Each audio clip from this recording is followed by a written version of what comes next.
Bonjour à toutes et tous. Merci beaucoup de nous rejoindre pour cette dernière journée du Salon des maires. En tout cas, on est ravis d'être avec vous. On va vous parler innovation et on ne va plus vous parler de problèmes, mais on va vous parler de solutions.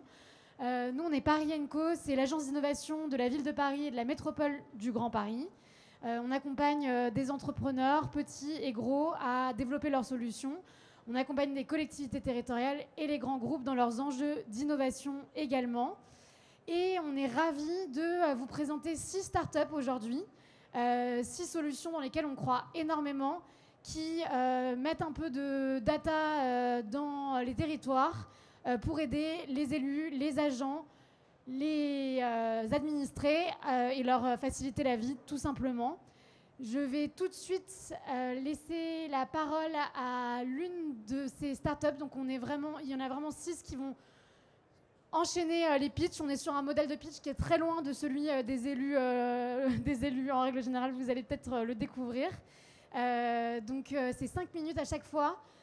Vous avez le droit de poser des questions si vous voulez. Ça peut être interactif. N'hésitez pas à vous manifester si vous avez des questions. Et on aura une session à la fin de questions-réponses. Donc, sans plus attendre, je vais appeler le représentant de Yudo, Benjamin. Merci beaucoup. Merci. Ah ouais, ça c'est les petites pour bouger, c'est ça? Ok, très bien. Je reviens en arrière. Alors, il n'y a pas de timer, mais vous connaissez l'exercice. 5 minutes. Et ce sera moi le timer vivant. Bonjour à tous. Donc, je suis Benjamin Aubry, je suis cofondateur de Yudo. Et Yudo, ça part en fait d'une problématique. Donc, pour la petite histoire, donc, moi, je suis architecte urbaniste de formation. Et à chaque fois, quand on doit commencer un projet, qu'il s'agisse d'une rénovation, d'une surélévation, d'une extension ou autre, en fait, c'est des heures et des heures à éplucher un document, voire plusieurs documents d'urbanisme qui sont extrêmement compliqués. Et on a développé donc ChatPLU, qui est un outil, un vrai assistant, on va dire, intelligent au service des collectivités pour rendre en fait tous ces documents accessibles. En fait, je le disais, un PLU, ça peut être un PLU, voire un PLUI, parce que la grande tendance aujourd'hui, c'est aux PLU intercommunaux, sont de plus en plus compliqués, de plus en plus touffus. C'est des informations qui sont très fragmentées, qui sont souvent difficiles d'accès, avec un jargon pas toujours accessible, notamment pour les particuliers, et surtout très explosé. Pour vous donner une idée, le PLUI de Marne-et-Bois, qui est autour de Saint-Maur-des-Fossés, Vincennes, etc., c'est 176 documents, répartis donc entre des annexes, du règlement, des servitudes, des sous-cartes de zonage, etc. Donc vous voulez savoir ce que vous pouvez faire, et potentiellement ce qui impacte votre terrain, si vous êtes en zone inondable, si vous avez des problématiques diverses et variées, notamment une règle d'implantation de hauteur, vous pouvez y passer des heures et des heures. Donc ça veut dire que c'est des habitants qui sont souvent perdus, des services qui peuvent être débordés parce que c'est des petites questions qui auraient pu être résolues différemment, et aussi beaucoup de projets potentiellement inaboutis ou pas forcément dans les clous par rapport aux réglementations. Donc ChatPLU, c'est une solution tout en un qui réunit à la fois une cartographie avec donc le cadastre et toutes les données rassemblées du PLU. Donc on va retrouver les zones inondables, le zonage, les bâtiments qui sont protégés, les arbres remarquables, en fait l'ensemble des données à connaître avant de se lancer dans un projet. Et la réunion également d'un outil. Donc voilà, là on voit quelques images où en fait je clique sur un terrain, je recherche une parcelle. Tout de suite je vais avoir en une seconde l'ensemble des données agrégées de manière claire, dicible.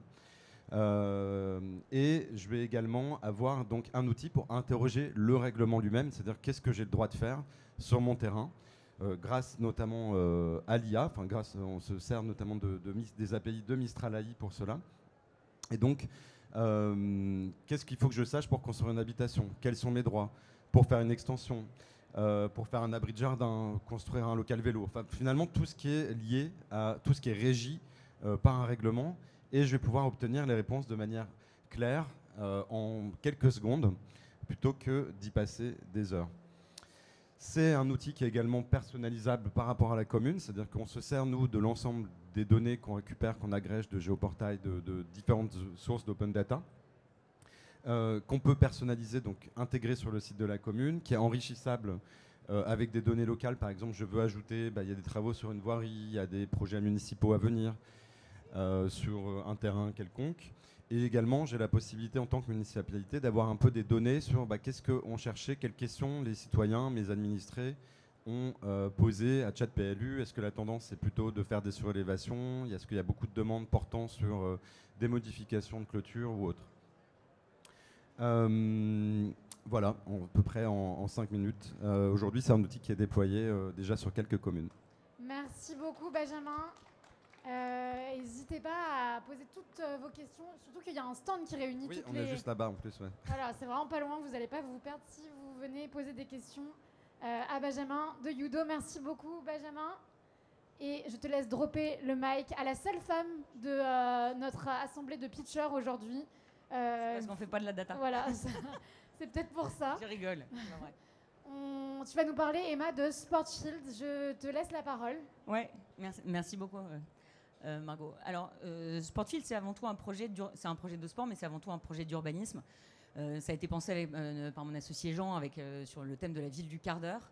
Le sujet, c'est surtout comment est-ce que, à travers l'urbanisme transitoire, on arrive à accompagner les collectivités à prendre leur relais pour activer et valoriser des zones en friche, offrir un service qui est vraiment au cœur des demandes des citoyens et notamment leur permettre la pratique sportive et surtout créer un modèle social et un modèle d'impact vertueux puisqu'on a un modèle sur lequel la pratique privée vient financer une partie de la pratique publique.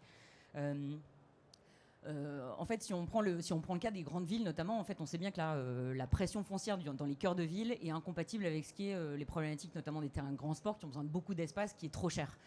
La réalité, c'est qu'en fait, de l'espace, il en existe, et cet espace, c'est un espace qui est en transition. En revanche, il y a des espaces en friche, il y a des espaces en transition, et de l'espace, il y en a toujours. La problématique, c'est que les collectivités, elles, n'ont pas les moyens. Aujourd'hui, elles n'ont plus les moyens de financer l'infrastructure. Et c'est là que nous, on intervient avec un modèle de partenariat sur lequel, comment ça fonctionne. En fait, les villes nous mettent à disposition un espace. Et nous, on arrive avec une solution de sport clé en main. Donc, ce sont des solutions modulables. On peut mettre 1 terrain, 2 terrains, 4 terrains. On fait du padel, on fait du badminton, on fait du squash, du pickleball, etc.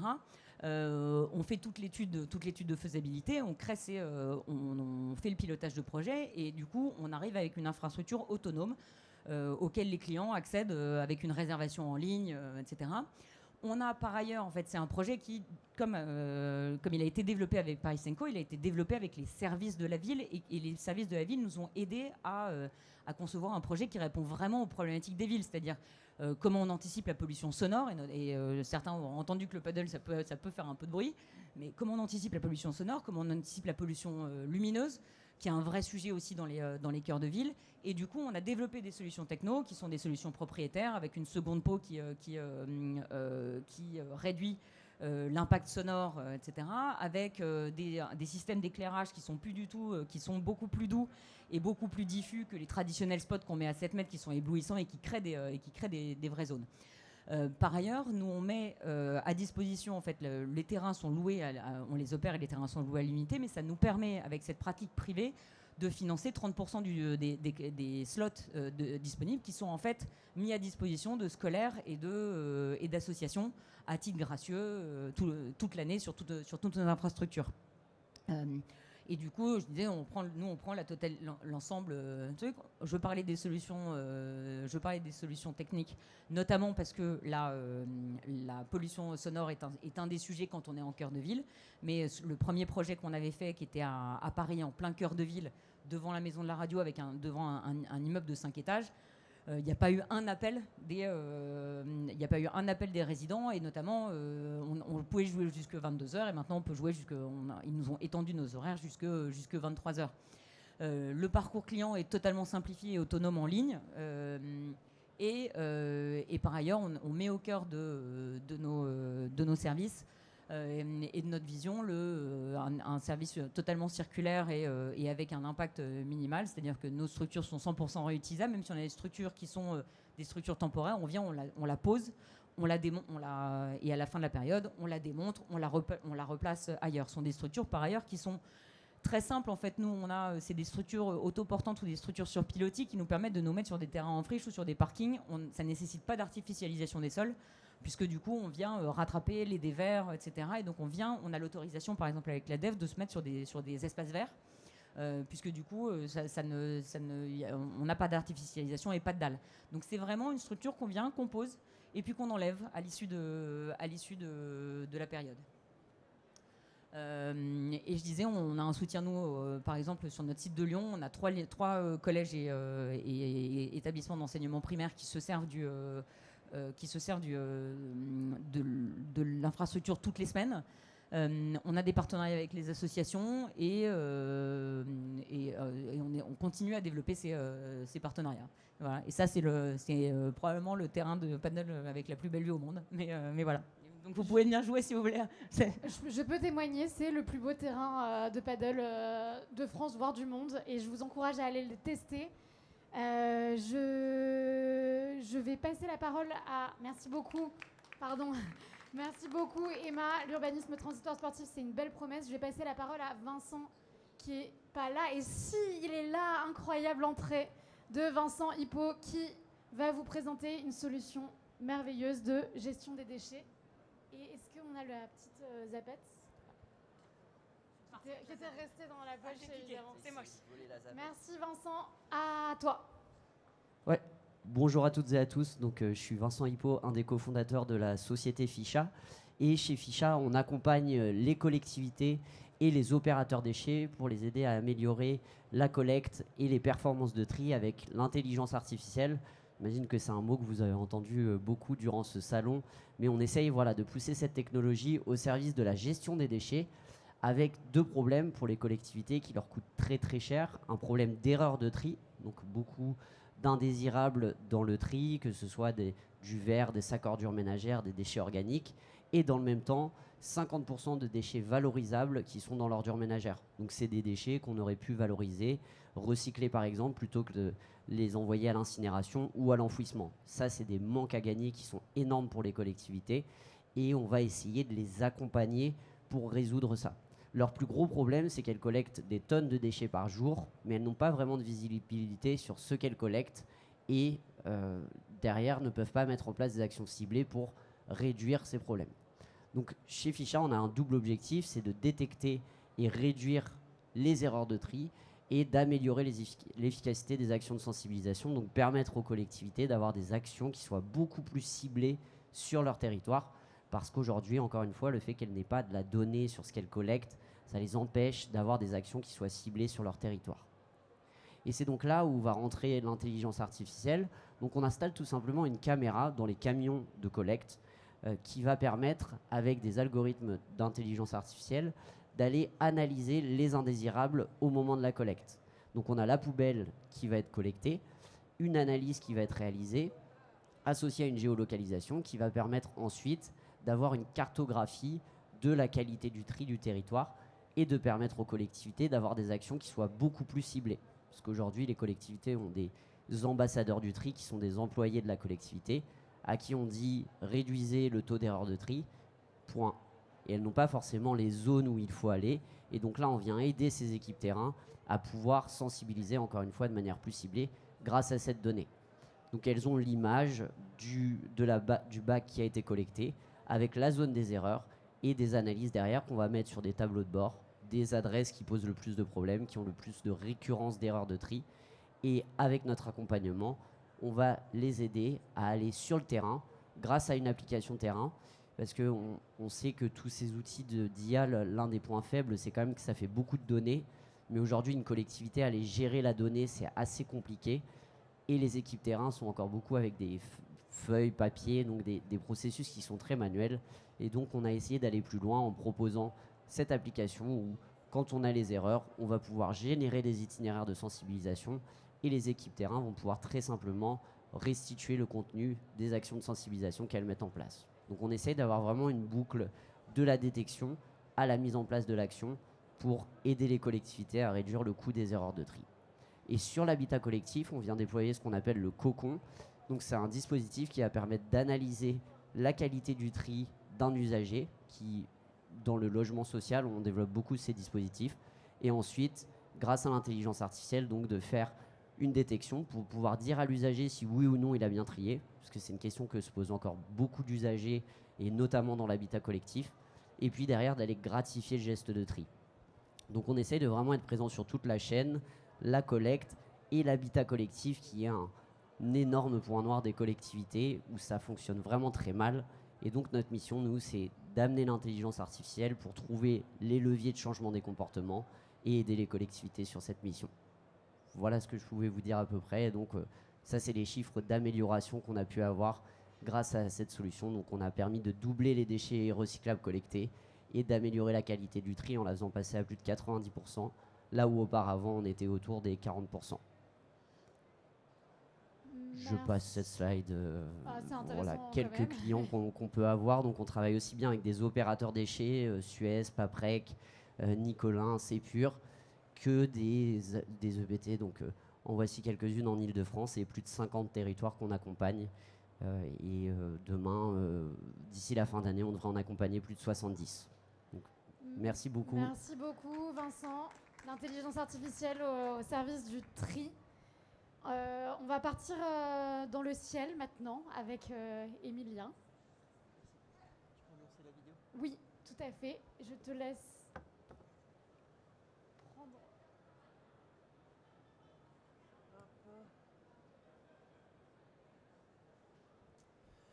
Bonjour à tous, je suis Emilien Rose de la société Dronotech, spécialisée en inspection technique par drone et par scanner 3D.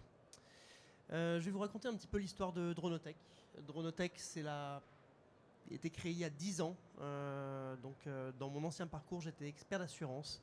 Je me suis retrouvé confronté à des risques dangereux, notamment après des incendies liés au risque d'amiante et d'inhalation de particules en suspension, ou après des explosions au gaz avec des risques d'effondrement, ou devoir monter sur des toitures après des événements grêles. Et un jour, j'ai vu un drone voler en Thaïlande dans un centre commercial. Je me suis projeté sur un dossier, je me suis dit qu'on avait peut-être, avec les drones, une possibilité de réduire les risques d'accident pour les personnes qui interviennent, notamment en milieu dangereux. On a créé cette société il y a 10 ans. Aujourd'hui, on a différents types de métiers qui sont associés à notre activité, donc notamment la maintenance préventive par drone, l'analyse de déperdition d'énergie par thermographie, également tout ce qui est lié à la création de plans et de maquettes numériques. Donc on a travaillé avec des clients pendant 10 ans à différents cas d'usage, notamment avec des clients grands comptes comme la SET, la Société d'exploitation de la Tour Eiffel, Veolia Propreté, Monoprix, et on a co-créé avec eux des services qui en fait maintenant remplissent le besoin de différentes industries.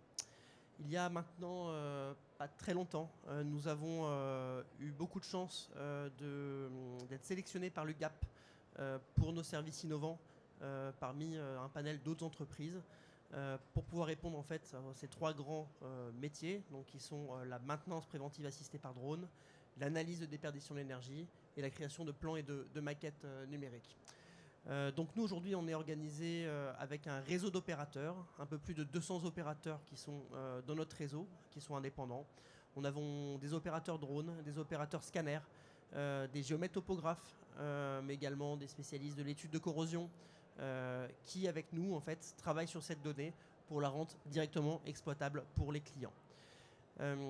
On a effectivement aussi des agences aujourd'hui qui sont ouvertes notamment aux Antilles, à Saint-Martin, à Mayotte, notamment pour accompagner nos clients dans tout ce qui est des sujets liés à l'adaptation au changement climatique.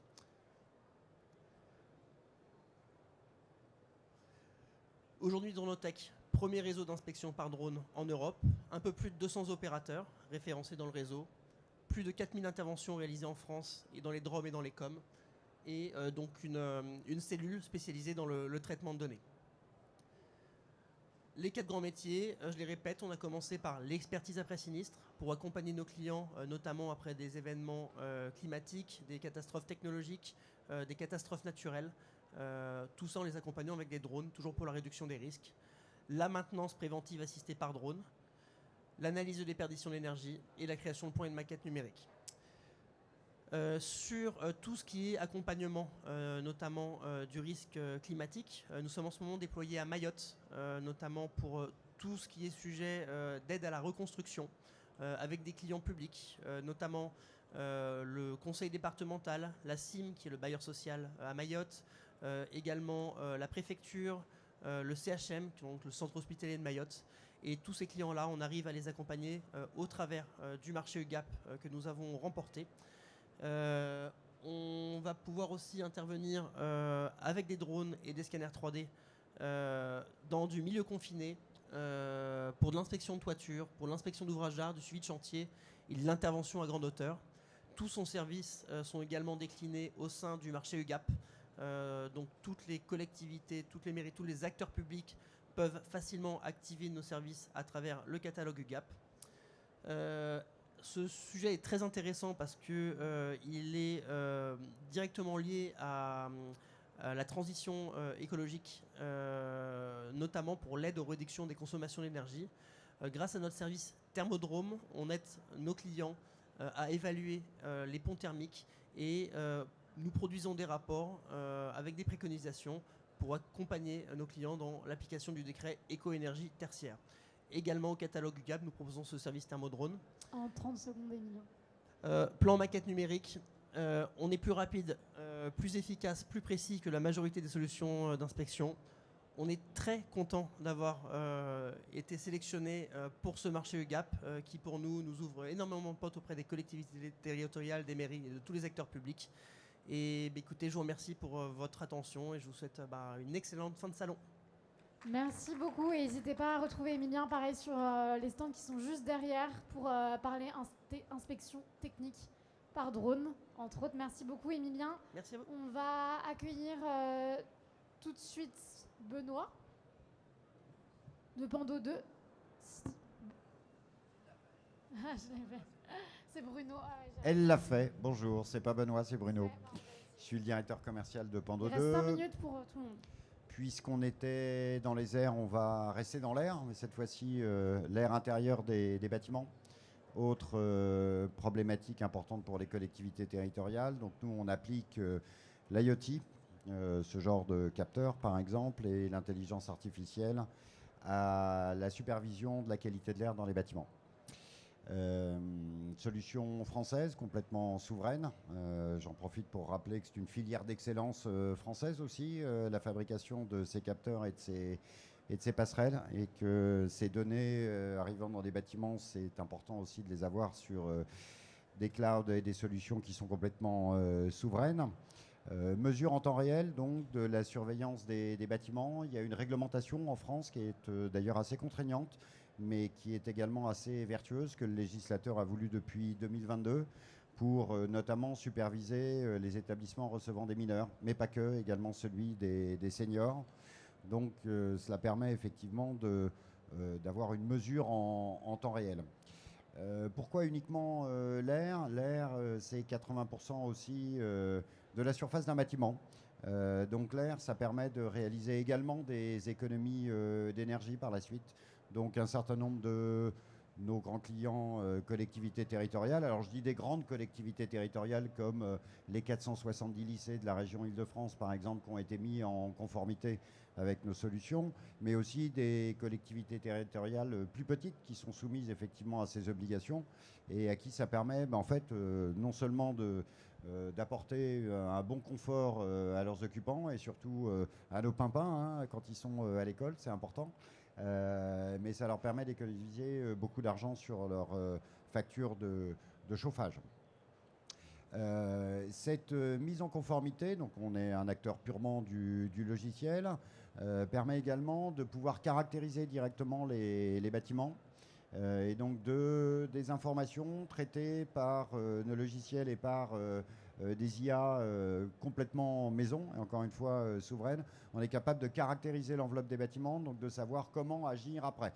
Et de, par exemple, pouvoir les compléter avec des données de relevé par drone et de modélisation des bâtiments qui vous a été présenté derrière, faire ce qu'on appelle des simulations thermiques dynamiques inverses, pour savoir comment on va pouvoir optimiser l'exploitation, la maintenance de ces bâtiments, les piloter éventuellement, puisque également l'IoT aujourd'hui, ça sert de manière extrêmement simple à piloter les consommations énergétiques des bâtiments. Donc on est dans cette grande transition énergétique et écologique des bâtiments publics qui est importante, et avec des cibles qui sont tout compte fait très courtes, 2030, 2040, 2050. Donc il faut y aller. Ça touche qui? Ça touche à la fois des collectivités territoriales, bien sûr. Le parc français est très important en termes d'optimisation énergétique. C'est une cible et l'État est relativement exemplaire, mais également des foncières privées qui ont les mêmes thématiques, donc à la fois sur la qualité de l'air, sur les dimensions RSE importantes à pouvoir proposer à leurs collaborateurs. Et puis un certain nombre un écosystème important que j'oubliais. On travaille beaucoup avec les académiques, parce qu'en fait l'air qu'on connaît très très mal aujourd'hui a besoin de beaucoup de recherche pour arriver à qualifier, pour arriver à comprendre comment est-ce qu'on peut faire une optimisation multicritère de ces bâtiments. Et c'est en cela que l'intelligence artificielle nous apporte aujourd'hui des piles tout à fait nécessaires. J'en ai globalement terminé sur ce point. Merci. Merci beaucoup Bruno. Merci pour la synthèse. Et évidemment, on peut aller les voir de plus près, les capteurs, sur les stands qui sont juste derrière. Je vais maintenant accueillir Alexandre qui va nous présenter un nouveau capteur.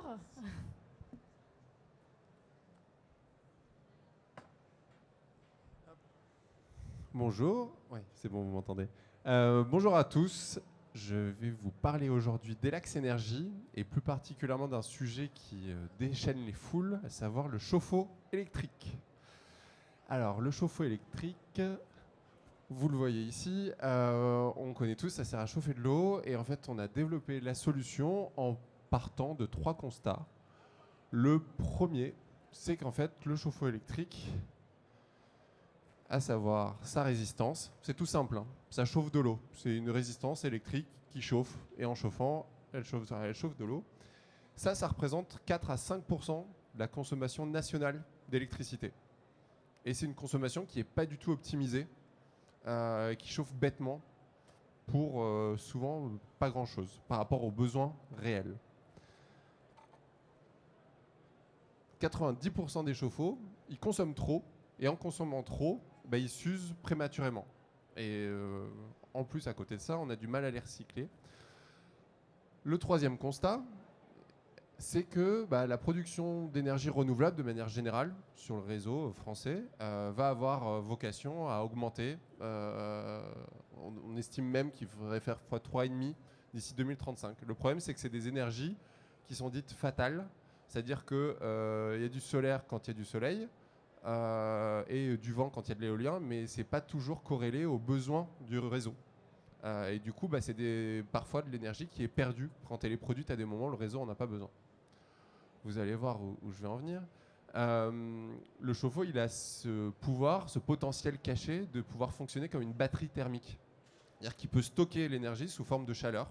C'est-à-dire qu'on va lui dire, quand il y a du soleil, vas-y, consomme.